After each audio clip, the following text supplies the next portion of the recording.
lamp, and it was quite cosy actually. It really was. And what would you do in the evenings? Because Well, with no light or very little light. Well, you could have you'd have a radio down there, because there was an electric one then. They used to run by accumulators, which used to get charged up, and you used to be able to tune into the different things to hear what was going on. Play cards, or dominoes and Ludo and all that. It used to amuse yourself, you know, in different ways. It was really lovely. You made your own entertainment. Betty, you weren't directly involved when the bomb went off in this street, but tell me what your memories of that incident are. Well, we really didn't know anything about it because I was staying, as I say, with my grandmother, and when you was in these dugouts you didn't hear anything at all because I just remember that they were covered with earth as well. The top was covered with earth, and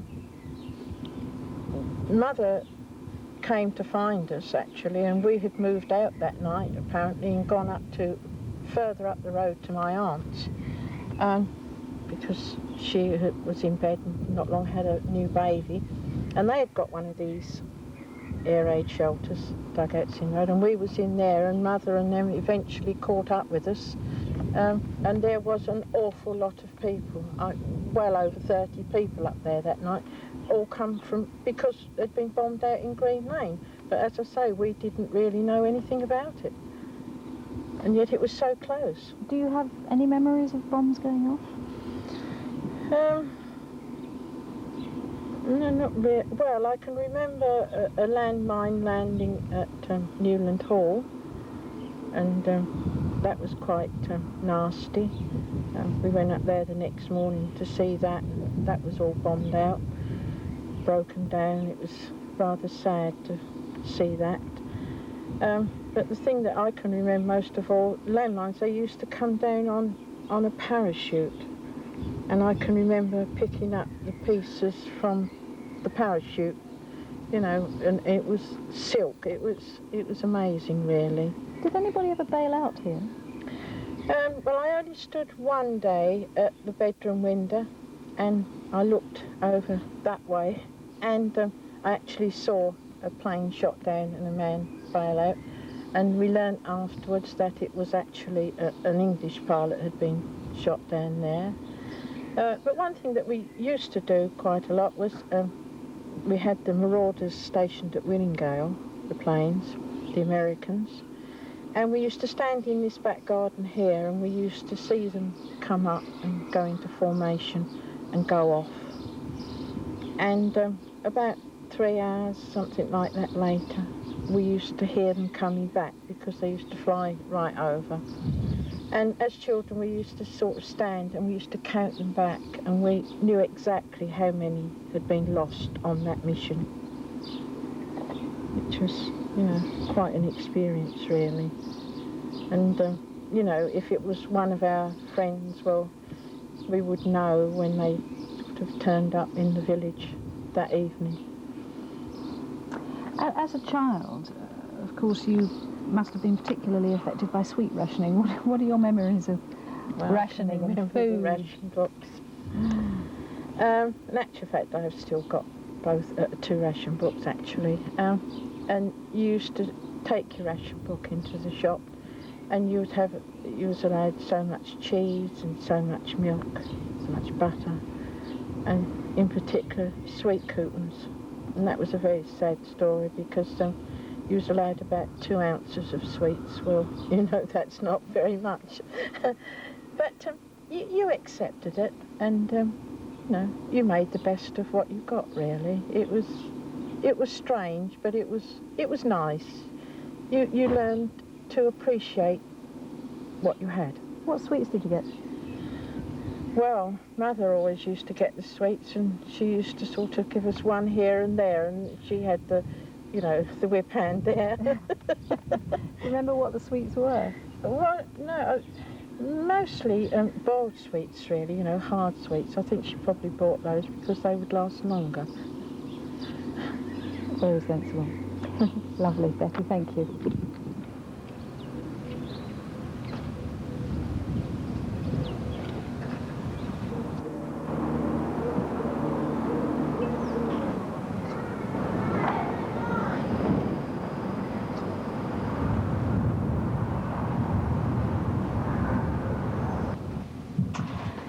Norman, tell us how the Home Guard came to be set up here in Roxwell. Well, the Home Guard was formed here in Roxwell in 1940, and it started off, we were issued with uniforms, and at that stage we were also had a rifle and 25 rounds of ammunition, which we kept at home.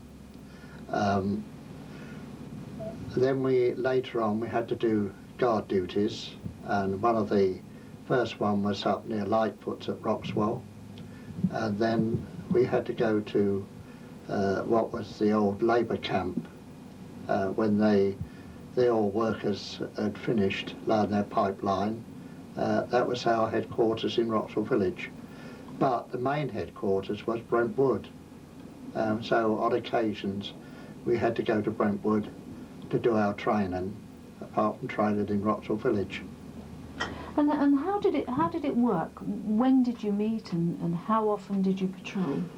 Well, I was working in the factory and I used to have to do night duty, but often if we was on day duty we used to do a 13-day fortnight, the early part of the war, and that was from 7:30 till 7:30 at night, and after we'd be home by about 7:45, and then at 8:15 we'd be on Home Guard duty till 6 o'clock in the morning. So it's up and away, but we wasn't on guard all night. We used to do 4 hours off and 2 on. And I do remember on one occasion, that was D-Day. We knew D-Day was coming along, and I was on duty that night, guard duty from 10 till 12, and from 4 till 6. That morning, that was a terrible morning, black clouds, windy, and later on we heard that that was the day of the D-Day landing. But we wondered why they'd started. It was such a terrible day. There wasn't, we didn't hear much activity. There was a few extra aircraft, but that wasn't, you know, we didn't take much note. We probably thought they were all going out just on patrol. But you felt something was going on that was slightly unusual. Pardon? You felt something was going on. Yes, slightly yes, we unusual. sensed something. It was well known that D-Day was due to start sometime, but nobody knew when. But it couldn't have been a worse morning for D-Day. But it didn't, in fact, we wasn't involved as such as the Home Guard. But our headquarters were at Brentwood, and had we been called for defence, our area defence was down on Tilbury, on the marshes, the Tilbury. But that never happened, in fact. Pardon? That never happened. No, thank heavens. What about you, Arnold? What are your memories of it all, of being in the Home Guard? Well, I'm similar to Norman, really. You know, we used to do these guard duties. One thing, we used to have a room here where we used to do some duties from, and we used to do, I used to do 2 nights a week, and that was from 8 at night till up to 6 or 7 o'clock in the morning. And we also used to go to Ingatstone on duty, and Farnham Church, up in the tower. And I always remember the first time we went there was 4 of us got to go up in this tower, and we got no lights. We got to find the doorway for the tower, and all we got was a cigarette lighter. And it was all the way up these stairs from one hand to the other with this cigarette lighter that's getting so hot. And we spent 4 hours up there at the time. And when we came down from there, we found one of our lads asleep under the hedge. But we used to do quite a few duties there in the tower. And we used, as Norman said, we used to go around the old camp. And well, while we was here, we used to get warning from the ARP when there was an air raid, and that was everybody up. And I've still got the bell, which the ARP used to use for a warning. Is this it here? Yeah. Let's hear it. Yeah. That was the warning. And then, no, that was, I'm sorry, that was the the all clear. Let's do that again. I'm going to lead you still have mementos of and very clear memories of, aren't there? Yes, one was when we was down the mill one Sunday morning, and we was having some instructions on using a Tommy gun. And we had Mr. Bailey showing us, that was Mr. Ken Bailey, who was the father of Kim Bailey, the racehorse trainer. And he was showing us how this gun worked. And he pushed the bolt in, pulled the trigger, and the bullet went straight through the roof. Got a live bullet in there. And we was very lucky. We was all standing around the table looking at it, and you know, very lucky nobody was over the top of it when he done it. But we used to have parades down the old mill on a Sunday morning, and we used to go out from there on exercises for a couple of hours. But we always finished at 12 o'clock. Why? Because the pubs were open. We never finished after 12. And then we made a beeline for the Checkers. And, you know, I enjoyed it really. It was something to do. I mean, there wasn't much to do that time during the war. And that was, you know, sort of got you out a bit. We went down to Bradwell 2 or 3 times firing on the Rangers. And, of course, we wanted to drink lunchtime. Someone said, well, I know where there's a pub. It's a 2-mile walk. So we walked down to this pub. When we got there, the RAF had took it over. So you couldn't get a drink? So we didn't get our drink. You've got a bell sitting there. Tell us about the bell. Well, this bell, it belonged to the ARP. And they used to ring this when the all clear went. There is a whistle here that they used to blow for warning. And they used to go around the village with this for the all clear. And of course everybody settled down again then. That must bring back a lot of memories, hearing that sound. It does. This was left in, because I took the Checkers over for a few years, and this was still in there, in the same position as it was when I used it during the war. In the same place. And when I came out, I brought it with me. Thought it'd be a memento of the war. Were there ever any frightening moments as part of the Home Guard here in Roxwell? Well, I can remember once that we had some manoeuvres coming on, and they said we want a volunteer to be cook for the field kitchen, and that was me. You're volunteer. You're the cook.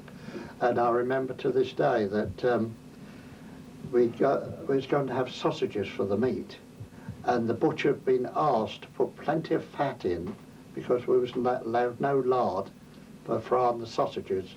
So the sausages were full of fat, and then we cooked the rest of the vegetables with the fat from the sausages.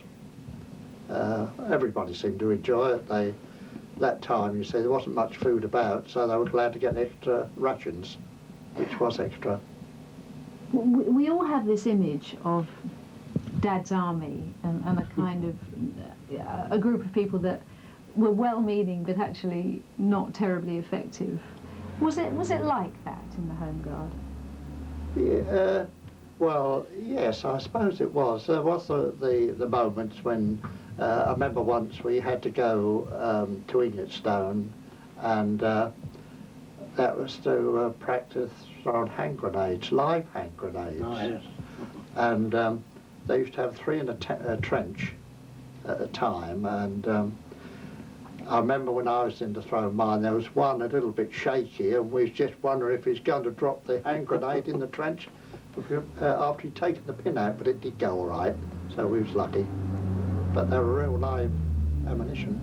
Did you feel that? Did you feel that the television personification of the Home Guard, Dad's Army, did actually portray how it was? Yes, in a way, yes. Yes, you know, when we first started, I remember I started off with just a stick.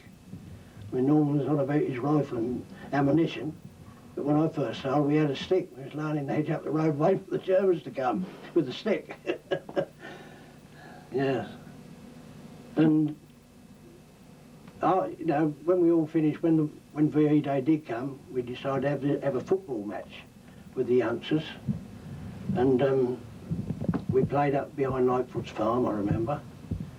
and all the old ones of the village, which included Bob Bale, who you saw this morning, you know, and he was just one of the few old ones that, I don't think there's many left now.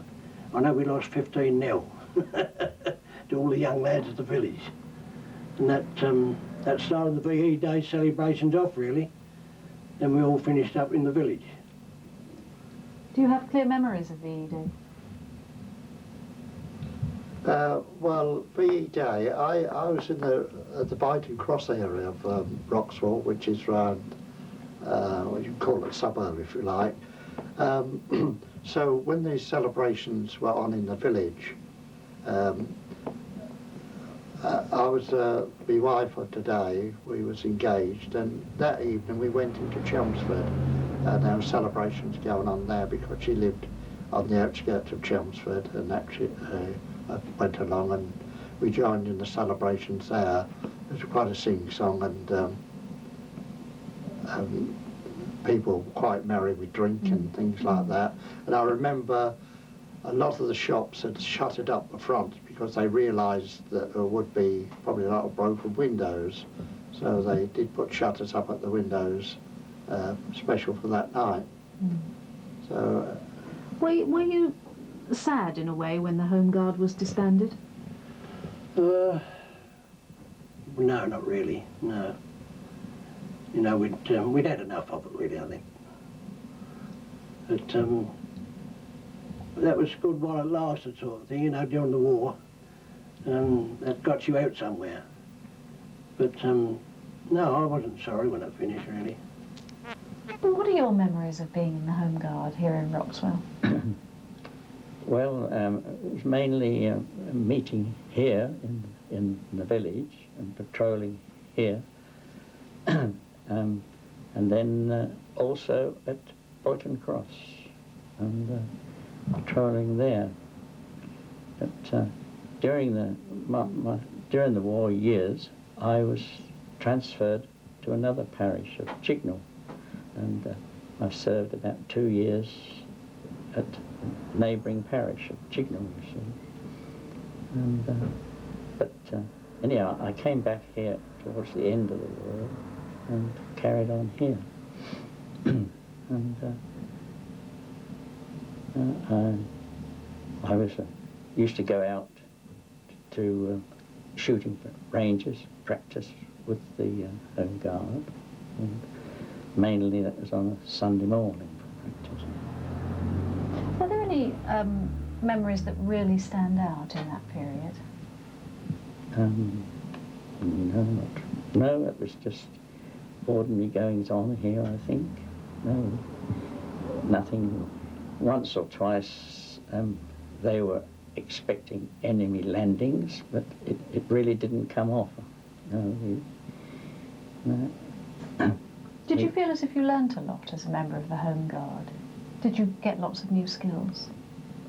Yes, we was on using rifles, and we had shooting practices, of course. And during those times, I went into the Browning with the Browning automatic, and I had training with that, and got along very well with that. And we used to go up to, went up to North Weald for training for the Browning.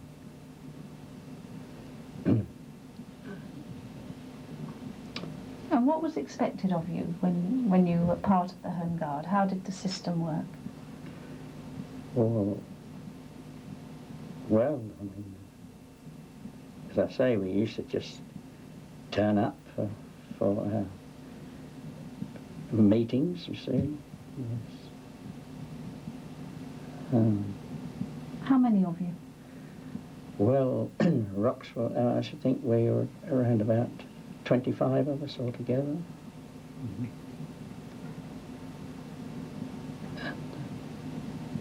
And how often were you patrolling? How often were you required to do something? Well, sometimes 2 or 3 times a week. Mm-hmm. Because all these patrols were fitted in with our work, you see. What were you doing during the war? Well, I was farming during the war, and well, of course, we were restricted on quite a lots of things. Yeah, labour was quite short, and we made up our labour from the prisoner of wars, and we had German prisoners of war on our farm, also Italians, and they would help us out with the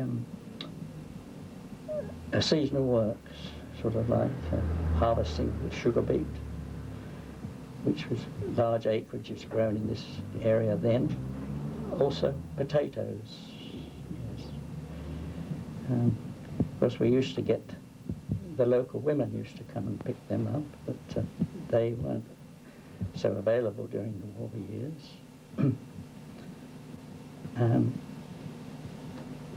So then, And how would that work? How would they actually get to the farm? well, they were transported there from their camps, where they were sited around in the area from the camps, you see, and then they would have somebody in charge of them all day long. He was somebody from the forces, or probably a conscientious objector. He was put in charge of these people. And how many prisoners of war did you have working on your land?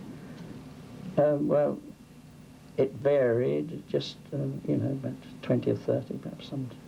They'd be there for a short period, and then perhaps we'd have none at all. Were they good workers? Yes, we found, perhaps I didn't want to be too critical, but we found the Germans were very good, and but it was a bit more difficult, the Italians, to get them to work. They used to clear off, and we used to find them sitting about. So, but, I mean, the man in charge of them, he had difficulties with them. Yes. What, they didn't want to work? That's right. They used to go off and supplement their meat dishes with rabbits, and used to go around the hedgerows. And So when they should have been working for you, they were that's right. out looking for rabbits. That's right. Did you get to know any of them? Not really, no. I did, one of them made me a log basket during the war, from withes he'd clipped out of the hedge, you see, and he made up the basket, and it lasted for years. Why did he do that? Well, rather than pull sugar beet. Quite a nice present for you.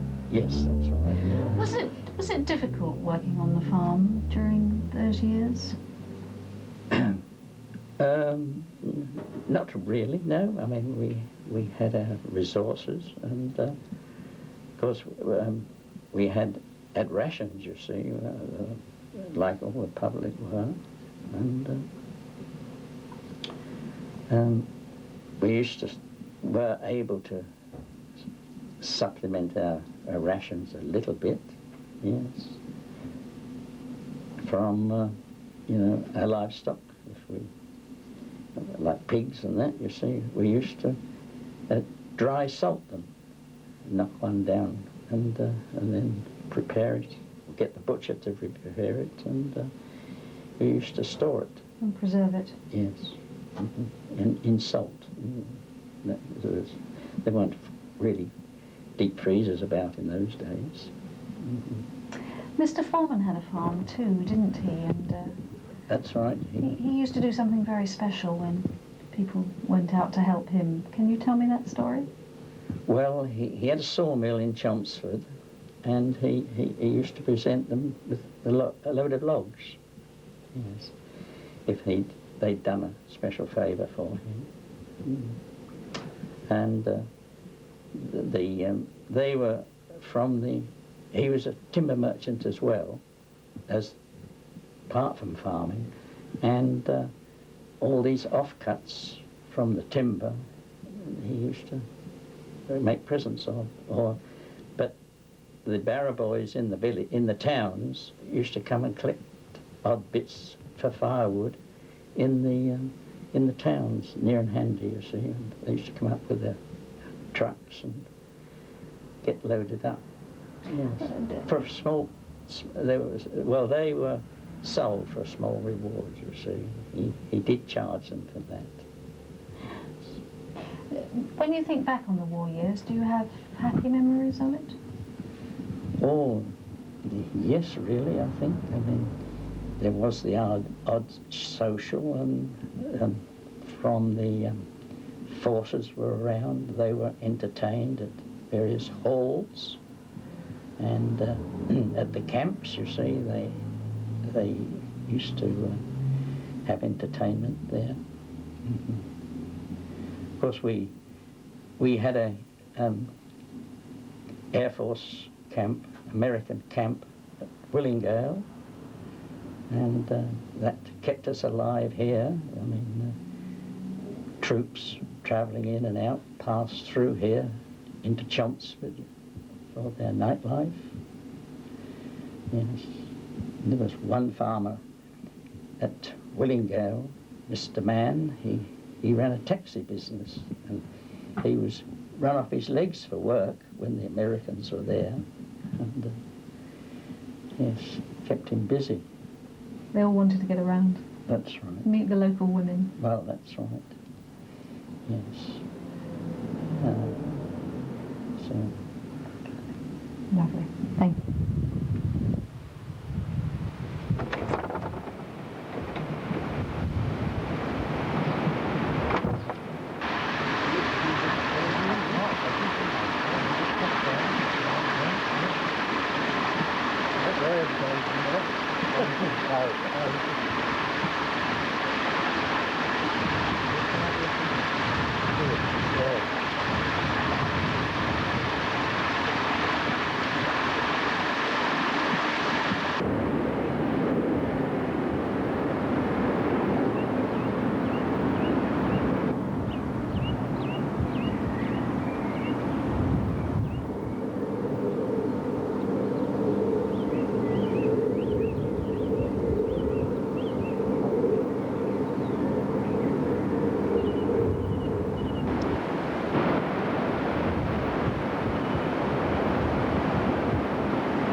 Now, how old was I on there then? Well, if that Do you was think- 1940, I was 6 on there. So you were Oh, well, 8, nine. 9? You're 9. 3. Yeah, I'm 3 years 9. older than you, aren't I? 9. Now that one was 1943. So we were 3 years older. We was 8. I was in the Brownies. I was 11 then. Yeah, and you were Girl in the Guides. Guides. Edna was 14. Yeah. Family one. All in uniform. All in uniform. 2 brothers and a sister. That's Pat and I, but that was about 3 years later, so I would have been about 9, would I? And you would have been 11 or 12. All in our uniforms at the front door. No, isn't it? How old No, were I'm you not then? sure. That's our eldest brother. He was in the RAF. And I should think he must have been about 20, 21, wasn't he? When he joined in at 17 Mm. and a half. That, So yeah. he